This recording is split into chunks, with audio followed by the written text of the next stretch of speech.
नमस्कार प्यारे मित्रों, स्वागत है एक बार फिर से आपका अपने इस यूट्यूब चैनल में। प्यारे मित्रों, आज की क्लास में हम मीटर देखेंगे। तो मैं बता दूं कि ये जो मीटर है वो इंग्लिश के जितने भी कॉम्पिटिटिव एग्ज़ाम होती हैं लगभग ये सारे एग्ज़ाम में पूछा जाता है। और बाकी जो इंग्लिश के कोर्स होते हैं जैसे उसमें भी पूछा जाता है। तो आइए शुरू करते हैं मीटर को। सबसे पहले हम इसके डेफिनेशन को देखेंगे, समझेंगे। तो metre is a literary device that works as a structural element in poetry. यानी मीटर एक ऐसी लिटरेरी डिवाइस है जो पोएट्री में ये स्ट्रक्चरल एलिमेंट का काम करती है। Essentially, meter is the basic rhythmic structure of a line within a poem और पोएटिक वर्क। और वास्तव में मीटर जो होता है वो रिदम का जो स्ट्रक्चर होता है उसके लिए एक अति आवश्यक पार्ट है, एक अति आवश्यक तत्व है, जिससे कि पोएट की लाइनें तैयार होती हैं या पोएटिक वर्क जो है कि तैयार होता है। तो आइए देखते हैं फुट। फुट या फीट एक ही चीज़ होता है या एक आयाम भी बोलते हैं इसको। तो इसकी डिफिनीशन को देखते हैं। The literary device foot is a measuring unit in poetry which is made up of stressed and unstressed syllables. The literary device foot is a measuring unit in poetry।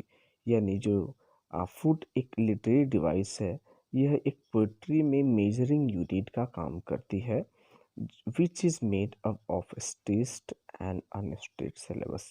जो स्ट्रेस्ड और unstressed syllable से मिलकर बनती है। The stressed syllables is the stressed syllable is generally indicated by vertical line। आप यहाँ इस bracket में देख सकते हैं इस तरह से। यानी जहाँ पे स्ट्रेट सिलेबल होगा वो इस तरह से जो है कि सीधी लाइन होती है। Whereas the unstressed syllable is represented by a cross. और जहाँ पे अनस्ट्रेट सिलेबल होता है वहाँ पे इस तरह का मार्क होता है।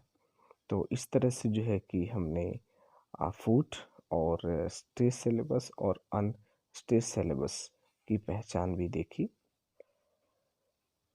The combination of feet creates metre in poetry. और जो फीट का कम्बिनेशन होता है वह पोइट्री में मीटर को क्रिएट करता है। यानी कई फीट मिलाकर जब फीट मिलते हैं तो उससे मीटर बनता है। 2 फीट हो सकते हैं, 1 फीट हो सकता है, 2 फीट हो सकता है, 5 फीट हो सकता है, 8 फीट हो सकता है। इस तरह से जो है कि अलग अलग फीट मिलाकर जो है कि पोइट्री में होता है। Later these metres are joint for the combination of complete poem. और बाद में फिर ये मीटर जो है वो एक पोएम को कंपोज करने के लिए या पोएम की कंप्लीट कंपोजिशन के लिए फिर मीटर को भी ज्वाइन किया जाता है। तो एक बार फिर से देख लेते हैं। सबसे पहले हम जो है कि फुट देखते हैं। यानी सबसे पहले पोएम का स्ट्रक्चरल जो रूप होता है सबसे पहले फुट होता है। फुट जो होता है वो उसमें जो है कि सिलेबल होते हैं, स्ट्रेट सिलेबल यानी जिन पे जोर देकर बोला जाता है, और अनस्ट्रेट सिलेबल जिन पे जोर नहीं दिया जाता है, ऐसे सिलेबल होते हैं। यानी स्ट्रेट और अनस्ट्रेट 2 प्रकार के सिलेबल होते हैं एक फुट में। और उसके बाद में ये जो फुट होता है, ये the combination of feet creates metre in poetry. और जो फीट होते हैं, फीट या फुट बोल सकते हैं हम इसको। जो फुट होते हैं या फुट जो है वो सिंगुलर है और फीट जो है उसी का प्लूरल है। तो जो फीट होते हैं ये फीट मिलाकर मीटर बनते हैं और लास्ट में मीटर को ज्वाइन करके मीटर को मिला करके एक पोएम कंपोज की जाती है। तो therefore a foot is the formative unit of a metre. तो इस तरह से एक फुट जो होता है वही एक मीटर का फॉर्मेटिव यूनिट होता है। आइए देख लेते हैं हम इसके प्रकार कितने प्रकार के होते हैं। 1 फुट, अगर 1 फुट है तो उसको हम मोनोमीटर बोलेंगे। अगर 2 फीट है तो उसको डायमीटर बोलेंगे। अगर 3 फीट है तो ट्रीमीटर बोलेंगे या ट्राईमीटर भी कुछ लोग बोलते हैं। अगर 4 फीट है तो ये टेट्रामीटर होता है। यहाँ लेट्रा लिखा हुआ है, ये मिस्टेक हो गया है तो मैं बता दूं। ये टेट्रामीटर हो जाएगा। 4 फीट टेट्रामीटर। उसके बाद 5 फीट है तो पेंटामीटर होता है, 6 फीट है तो हेक्सामीटर, 7 फीट है तो हेप्टामीटर और 8 फीट है तो ऑक्टामीटर होता है। आइए देखते हैं इसके आगे। अब ये मीटर कौन कौन से होते हैं, कितने होते हैं? तो ये ट्रॉकी या कुछ लोग इसको ट्रॉसी भी बोलते हैं। तो इसमें क्या होता है, पहला जो सिलेबल होता है वो stress syllable followed by unstress syllable as in custom.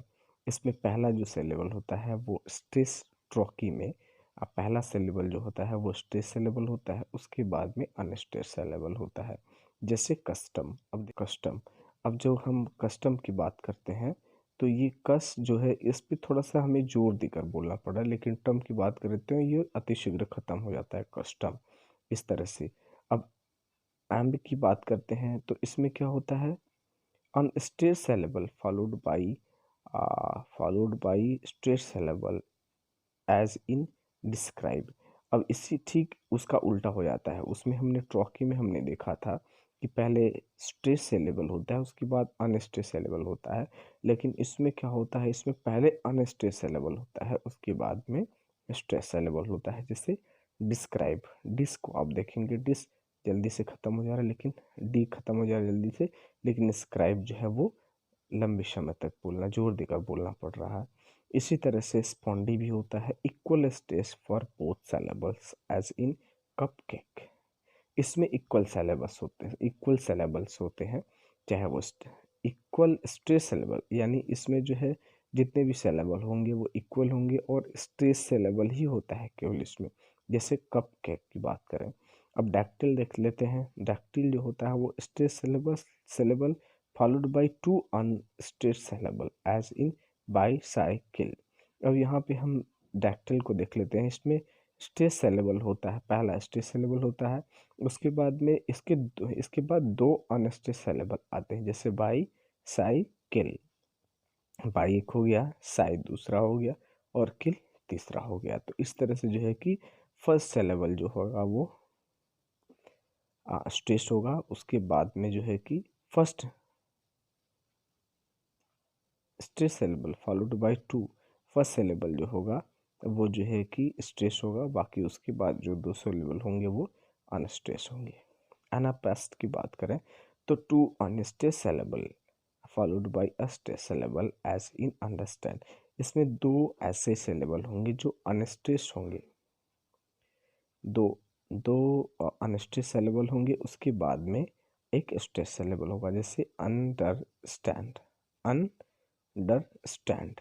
अब यहाँ पे स्टैंड की बात करें तो स्टैंड जो है ये स्ट्रेस्ड हो गया और अंडर ये दोनों जो है ये अनस्ट्रेस्ड सिलेबल हो गए। तो इस तरह से हमने जो है कि फीट या फुट, मीटर और उसके जो प्रकार होते हैं उसको हमने देखा और उसकी पहचान को भी हमने देखा। तो इस तरह से जो है कि किसी पोयम में हम जो है कि इस तरह से इसको समझकर किसी पोयम में जो है कि कौन सा मीटर यूज हुआ है वहाँ पे उसको आप बड़े आराम से हम पता लगा सकते हैं। तो प्यारे मित्रों, आज के लिए बस इतना ही। मिलेंगे नई वीडियो के साथ, तब तक के लिए धन्यवाद।